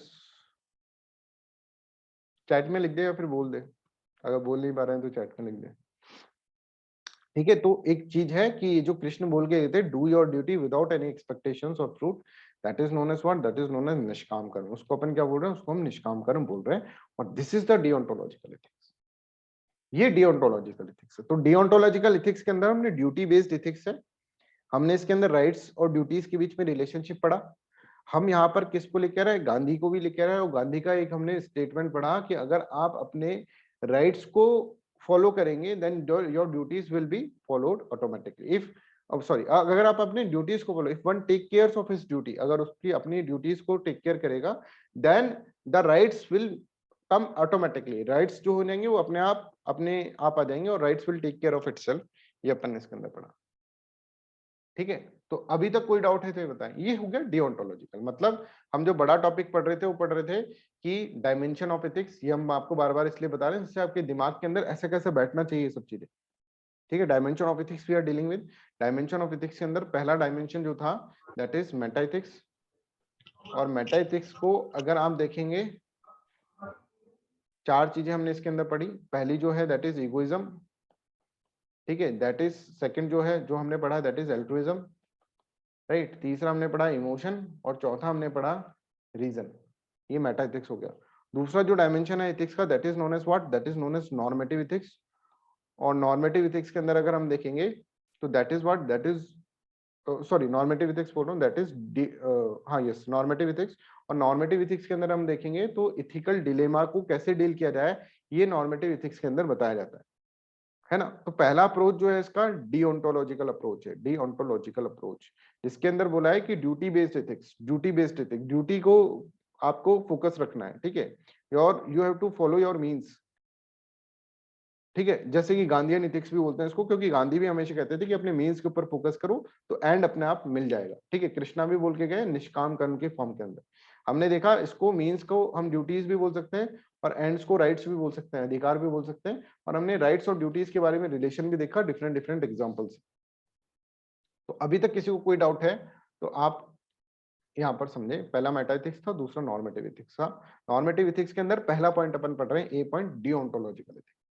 अब जो बी पॉइंट हम पढ़ेंगे नॉर्मेटिव एथिक्स के अंदर ही, ठीक है, वो पढ़ेंगे हम डिओन्टोलॉजी के बाद। हम पढ़ेंगे टेलियोलॉजिकल एस्पेक्ट, टेलियोलॉजिकल, और इसको कॉन्स्टिट्यूशनलिज्म भी बोलते हैं एथिक्स, कि whenever you are in ethical dilemma then follow this। ये टेलियोलॉजिकल एथिक्स आपको बताएगा। अच्छा, डिओन्टोलॉजी के अंदर एक बहुत इंपॉर्टेंट फिलोसोफर है Immanuel Kant, categorical imperative of Immanuel Kant. वो अपन जब हम फिलोसफर्स पढ़ेंगे तब हम आपको समझाएंगे, ठीक है। कांट बहुत इंपॉर्टेंट है। तो कैटेगोरिकल इंपेरेटिव में कांट अभी नहीं पढ़ा क्योंकि बड़े फिलोसफर है, इसको बहुत अच्छे से अपन को समझना है। जब फिलोसफर्स पढ़ रहे होंगे, जब हम फिलोसफी पढ़ेंगे, then we will deal with the what Kant. ठीक है, अभी हम क्या पढ़ रहे हैं, कॉन्सिक्यूशनलिज्म और टेलियोलॉजिकल एस्पेक्ट हम इसके अंदर पढ़ रहे हैं। कॉन्सिक्यूशनलिज्म और टेलियोलॉजिकल एस्पेक्ट मतलब नॉर्मेटिव इथिक्स के अंदर हम पहला पढ़े डियोंटोलॉजिकल इथिक्स, कि जब भी आप इथिकल डिलेमा में हो तो डियोंटोलॉजी को फॉलो करो। और दूसरा जो हम पढ़ रहे हैं कॉन्सिक्यूशनलिज्म और टेलियोलॉजिकल एस्पेक्ट। ठीक है, तो what is constitutionalism, what is teleological aspect, I will let you. Deontology में हमने ये देखा था कि ड्यूटी को मींस आर इंपॉर्टेंट, एंड तो अपने आप मिल ही जाएगा। जब मींस इंपॉर्टेंट रहेंगे तो एंड तो अपने आप मिल ही जाएगा। ठीक है, तो मींस के ऊपर फोकस करो, ड्यूटी के ऊपर फोकस करो, तुम्हारी ड्यूटी क्या है ये जानो और उसके ऊपर ही लगे रहो, चाहे कोई सी भी सिचुएशन आ जाए तुम्हारे सामने। ये डिओंटोलॉजिकल एथिक्स बोलता है साहब। बट कॉन्स्टिट्यूशनलिज्म जो है और टेलियोलॉजिकल एथिक्स बोलता है कि ड्यूटी गया भाड़ में, आप एंड पर फोकस करें, focus on the end. Subhash Chandra Bose की अप्रोच, नेताजी सुभाष चंद्र बोस की अप्रोच, जिसके अंदर बोस क्या बोल रहे हैं, बोस ये बोल रहे हैं कि आपको एंड के ऊपर अपना फोकस करना चाहिए, फोकस ऑन द एंड। कि सर फ्रीडम के ऊपर फोकस करो ना, आप क्या कह रहे हैं कि वायलेंस नहीं करना, फांसीवाद और ये जो है जापान के अंदर जो चल रहा है फांसीवाद चल रहा है और वहां नाजीवाद उसके साथ सपोर्ट में है, उसका सपोर्ट लो, उनको हराओ जल्दी से, अपने को आजादी की अपन को क्या मतलब है इन लोगों से, फिर हमें आजादी चाहिए। ये जो एंड है, ठीक है, this is known as what, this is known as focus on end, this approach is known as teleological aspect, this is known as constitutionalism. ठीक है, जो एंड को फॉलो करते हैं, जो टेलियोलॉजिकल, टेलियोलॉजिकल का मतलब क्या होता है समझो, टेलियोलॉजिकल, टेलियोलॉजिकल का मतलब this is derived from the word teleost, teleost. और टेलियोस का मतलब क्या होता है, टेलियोस का मतलब होता है purpose, purpose and goal. Purpose के गोल के ऊपर फोकस करो भाई, तुमको पैसा कमाना है, बस पैसा कमाना है, चाहे से बैंक को लूट के ले जाओ, चाहे विजय माल्या बनो। विजय माल्या टेलियोलॉजिकल एस्पेक्ट अपना रहा है साहब, उसने सोच रहा है मेरे को पैसा कमाना है, what ever means it doesn't matter for मी। ठीक है, मेरे को पैसा कमाना है, मेरे को एंड, मेरा गोल इंपॉर्टेंट है। अब इसके लिए मैं बैंक लूटूं या फिर कुछ और लूटूं, इट डजंट मैटर, या फिर अपना कोई सेक्रीफाइस करूं, ठीक है, कुछ भी करूं, it doesn't matter for me. Teleological aspect ये बोलता है, टेलियोलॉजिकल एस्पेक्ट बोलता है भाई ends are more important than the means. Subhash Chandra Bose, ठीक है, नेताजी सुभाष चंद्र बोस की sir freedom is more important than anything else for me. Dear Gandhi, ends are more important, right? ठीक है, I hope this is clear. जैसे आमिर बोल रहे Robin Hood approach, yes you can say साम दाम दंड भेद, यस, कि हमें एंड से मतलब है ना, एंड्स इंपॉर्टेंट होने चाहिए हमारे लिए। ठीक है, कि हमको एंड चाहिए, हमें बीच में इसके अंदर कुछ भी हो, it doesn't matter for us, we should focus on the end. Saima, is this clear? Saima, समझ में आ रहा है? I hope this is clear, right?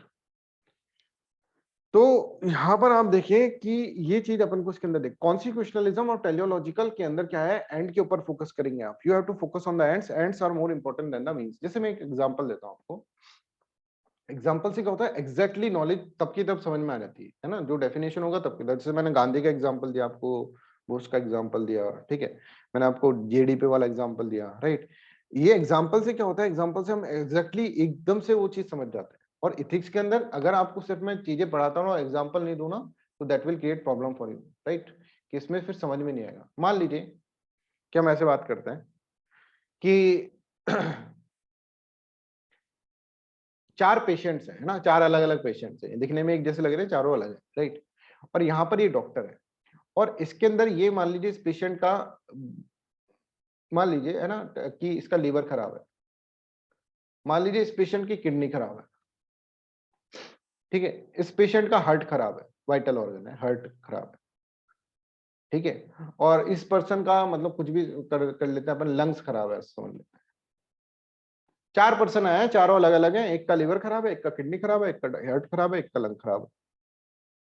अब डॉक्टर है यहाँ पर, है ना, डॉक्टर है, और डॉक्टर को कहना है कि भाई यार ये चारों लोग मरेंगे, अगर कोई इसको liver kidney heart lung donate नहीं करेगा तो ये चारों लोग मरेंगे, नो डाउट अबाउट दैट, इनकी मृत्यु निश्चित है। ठीक है, डॉक्टर ऐसे बोल रहा है, और कोई इनको देने को तैयार नहीं है। उसी वक्त एक आदमी की किस्मत खराब होती है, वो बॉडी का चेकअप कराने आ जाता है। ये देखिए, ये जो किस्मत वाला आदमी है, खराब किस्मत वाला, ये आ जाता है कि मेरी है ना बॉडी का चेकअप, सिंपल चेकअप।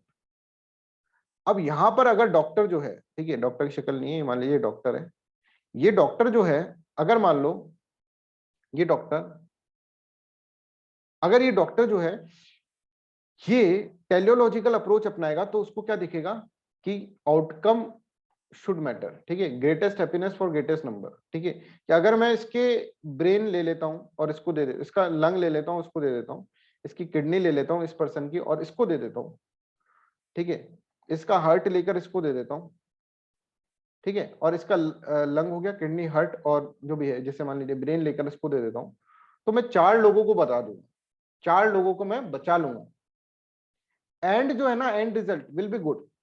पर यहां पर मेरे को इसको मारना पड़ेगा, मीन्स आर नॉट राइट पर एंड इज राइट। तो ये जो अप्रोच होता है that is known as what, that is known as teleological approach. Is this clear? जिसमें अगर ये डॉक्टर मान लीजिए ऐसा करता है कि इसको मार के और इन चारों को, एक को लंग दे देगा, एक किडनी दे देगा, एक को हार्ट दे देगा, एक को लिवर दे देगा, ठीक है, लिवर दे देगा, तो डॉक्टर जो है वो मींस तो उसके राइट नहीं है, ऑब्वियसली मींस राइट क्यों नहीं है, क्योंकि ये ड्यूटी थी डॉक्टर की कि जिस काम के लिए आया हो, ये तो सिंपल बॉडी चेक कराने के लिए आया था, इसके तुमने सारे लिवर किडनी और लंग हार्ट सब लेकर किसको बांट दिए लोगों के अंदर, बिना इससे पूछे मार दिया इसको। तो यहाँ पे doctor is not right, duty wise doctor is not right, पर डॉक्टर जो है डियोंटोलॉजिकल एथिक्स वाला है भी नहीं।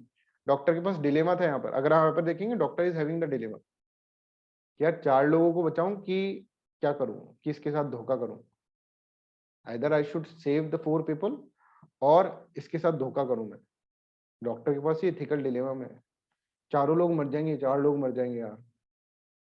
अब गांधी अगर इनके, अगर डियोंटोलॉजी वाले होंगे, नॉर्मेटिव एथिक्स आएगा यहाँ पर, डियोंटोलॉजी वाला अप्रोच अपनाएगा ये, तो उसको अपनी ड्यूटी के ऊपर फोकस करना चाहिए। मान लो ये डियोंटोलॉजिकल वाले को इसको समझ में आता है कि इसको ऐसा डाउट होता है कि क्या करूं, तो उसके पास 3 ऑप्शन है, एक तो डियोंटोलॉजिकल है, एक टेलियोलॉजिकल, एक वर्चुअल एथिक्स है। ठीक है, डियोंटोलॉजी वाला क्या समझाएगा आपको, डियोंटोलॉजिकल के अंदर ये बोलेगा कि भाई अपनी ड्यूटी को फोकस करो, तब तो ये क्या करेगा, इसको बख्श देगा और ये चारों को मर जाने देगा। पर टेलियोलॉजिकल वाला कहेगा अरे भाई ड्यूटी को साइड में रख, 4 लोगों को बचा, and should B right, and matters, duty matter कर ही नहीं रही है। और ये जो होगा वो कॉन्सिक्वेशनलिज्म होगा, ये टेलियोलॉजिकल एस्पेक्ट हो। आई होप दिस इज क्लियर। तो टेलियोलॉजिकल एस्पेक्ट के अंदर एक यहाँ पर भी एक फिलोसफर है, जॉन बेंथम, ठीक है, बेंथम जो philosopher, greatest happiness for greatest number, वो हम पढ़ेंगे, बट वो भी हम पढ़ेंगे कब, जब हम फिलोसफर्स पढ़ेंगे। ठीक है, तो यहाँ पर अभी सिर्फ आप ये समझिए कॉन्सिक्वेशनलिज्म का मतलब क्या है। कॉन्सिक्वेशनलिज्म का मतलब टेलियोलॉजिकल अप्रोच का मतलब derive from the 2 Greek words teleost and logos. Teleost का मतलब क्या होता है, एंड, गोल, पर्पस। लोगोस का मतलब reason, explanation. The morality of an action depends on the outcome. Outcome के ऊपर मोरलिटी ऑफ एक्शन की, एक्शन की मोरलिटी है ये कि अगर मान लो आपका काम सही हो गया ना तो आपका एक्शन सही है, ऐसे बोलते हैं। अगर आपको आजादी मिल गई तो चाहे से आपने हिटलर के साथ हाथ मिलाया हो, जापान के साथ हाथ मिलाया हो, नॉन वायलेंस करा हो, it doesn't matter, and result should matter. आपको पैसे चाहिए, आपने बैंक की रॉबरी कर दी तो बैंक की रॉबरी भी मोरल हो जाएगी, डोंट वरी, पैसे आना चाहिए, एंड शुड बी फॉलोड। तो ends are more important than the means. ये आपको कभी भी यूज नहीं करना एग्जाम के अंदर, कभी भी कोई भी केस स्टडी के अंदर आपको ये यूज नहीं करना कि ends are more important than the means. समझ में आ रहा है बात? आपको हमेशा ये कहना है कि भाई means are important then that. ये मैंने आपको सिर्फ इसलिए बताया क्योंकि आपको क्वेश्चन सॉल्व करने के अंदर एक, अगर आपको ये देखिए, अगर एक आपको एक करेक्टर बताए अच्छा करेक्टर, तो उसके इक्वल बैड करेक्टर भी खड़ा करना पड़ेगा, तभी उसकी अच्छाई दिखेगी। बैटमैन बैटमैन इसीलिए बिकॉज जोकर भी उसके इक्वल ही इंपॉर्टेंट है, राइट? जोकर जो है वही बैटमैन को बना रहा है। अगर हम देखेंगे तो जोकर जितना ज्यादा एग्रेसिव होगा उतना ज्यादा बैटमैन का करेक्टर उभर कर आएगा। तो कॉन्सिक्वेशनलिज्म आप लिखोगे एग्जाम के अंदर, क्यों?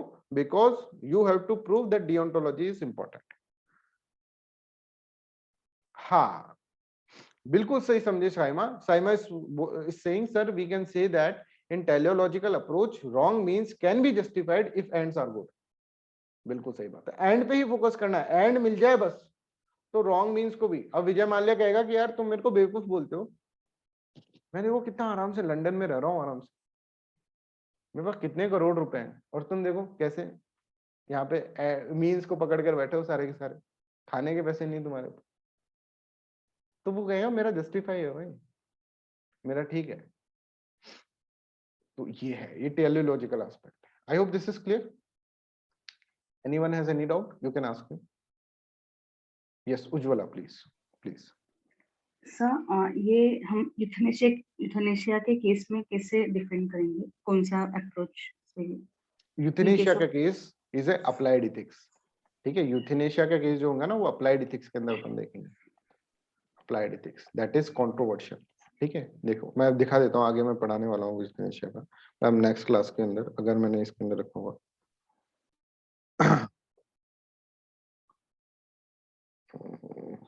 यूथनेशिया है ना, ये अपन आगे चलकर डिस्कस करेंगे. ठीक है, अप्लाइड इथिक्स का केस है वो, नॉर्मेटिव इथिक्स का नहीं. उसमें डिलेमा नहीं है, उसमें कंट्रोवर्सी है. बिकॉज कंट्रोवर्सी जब होती है देन हम क्या कहते हैं, देन उसको अप्लाइड इथिक्स की कैटेगरी में लाते हैं. ठीक है उज्ज्वला, यस सर.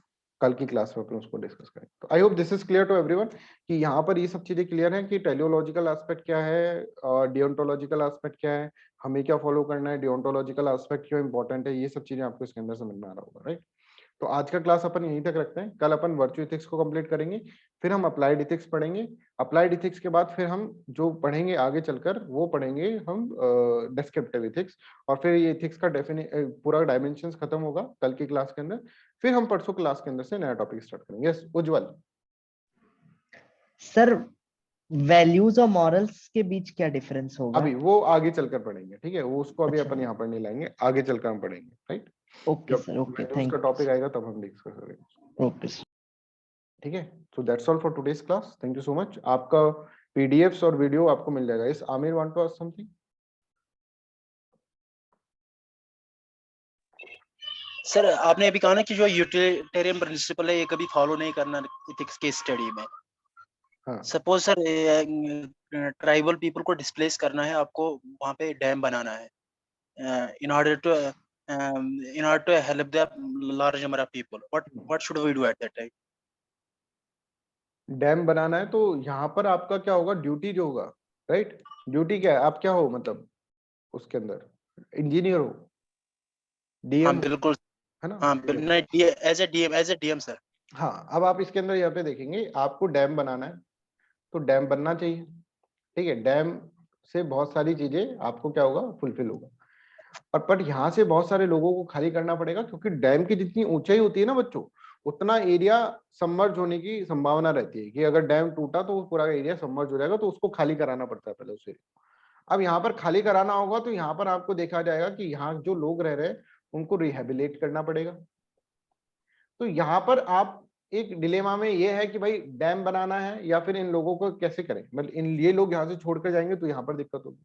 तो यहाँ पर जो सबसे बड़ी अप्रोच रहती है, जो बढ़िया अप्रोच होती है वो रिहेबिलिटेशन रहती है कि रिहेबिलिटेशन करें, पर प्रॉपर रिहेबिलिटेशन होना चाहिए. दिक्कत ये आती है कि आप कहते तो हैं कि हम रिहेबिलिटेशन कर देंगे पर करते नहीं. जैसे कि मान लीजिए इन लोगों को आप ऐसी कोई जगह पर ले जाए, ठीक है, जहां पर इसी तरह का एटमॉस्फेयर हो, जैसे यहाँ पर एटमॉस्फेयर है वैसा का वैसा एटमॉस्फेयर मिलना तो मुश्किल है, बट उसके जैसा ही अप्रोच हो. जैसे मान लीजिए यहाँ से मार्केट बहुत पास में पड़ता था इनको, ठीक है, यहाँ पर फॉरेस्ट भी था, ठीक है, जिससे ये अपने काम कर लेते थे. राइट, तो इसी तरह का कोई और एरिया चूज करें और इनको पूरा का पूरा ये सब चीजें प्रोवाइड करें, प्लस साइकोलॉजिकल सपोर्ट भी प्रोवाइड करें, बिकॉज साइकोलॉजिकल सपोर्ट भी नीडेड होगा. और उनको कुछ एक्स्ट्रा इस तरह से दे जिससे कि इनका पूरा का पूरा लाइवलीहुड भी बन जाए, मार्केट भी बन जाए, इनके बीच में कोई डिफरेंसेस भी ना रहे. इस तरह की सिचुएशन अगर प्रॉपर रिहेबिलिटेशन करोगे, यहाँ पर ये आपको यूज करना पड़ेगा. कोई स्कीम है तो स्कीम के अंतर्गत इनको क्या करें, इनको वो चीजें प्रोवाइड कराया जाए.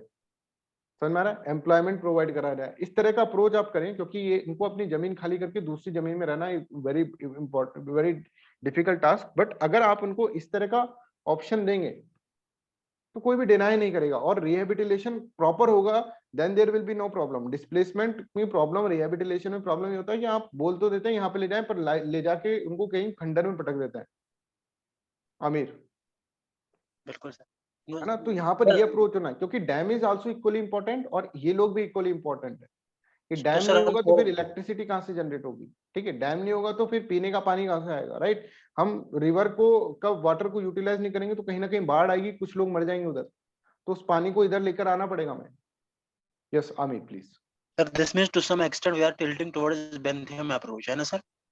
बेंथम मेथड नहीं, अपन है ना? यहाँ पर एक्सट्रीम पे नहीं जा रहे हैं, अपन यहाँ पर मिडिल पाथ ढूंढ रहे हैं आमिर, मतलब ओके सर, ओके। है ना? मिडिल पाथ ढूंढ रहे हैं हम, ऐसा नहीं कर रहे कि राइट ये होगा या ये होगा, कंडीशन है यहाँ पर, तो कंडीशन के हिसाब से हम वर्क कर रहे हैं। ओके सर, ठीक है, okay. Duty of DM rehabilitation first, yes okay. So very thank you to everyone, right? If you have any doubt, any queries, you can call me. देखिए मैं आपके लिए 24/7 hours अवेलेबल हूँ। सर ऐसे कोई होता है क्या? 24/7 hours कोई अवेलेबल होता है क्या? मैं आपसे प्रॉमिस कर रहा हूँ कि I am available for you, right? आप मुझे कभी भी कॉल कर सकते हैं, कभी भी पूछ सकते हैं मेरे से, ठीक है? अगर मान लीजिए इन केस कि आई एम नॉट अवेलेबल, ठीक है, तो I will call you back.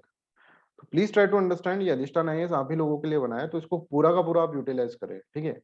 कुछ भी आप ऐसा ना सोचिए दिमाग के अंदर कि सर ये क्वेश्चन पूछ लिया तो हमारी इज्जत कम हो जाएगी, या फिर ये क्वेश्चन सर ने नहीं बताया तो ये हो जाएगा। ये सब दिमाग के अंदर से हटाना है।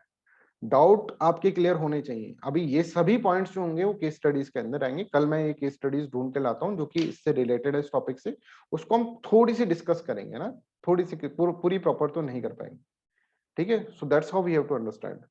So that's all for today's class, ठीक है? Thank you so much for listening. Bye bye, take care. आपके PDFs आपको अपलोड कर दी जाएगी और वीडियो आपको अपलोड कर दिया जाएगा ड्राइव पे। Thank you. Thank you, sir.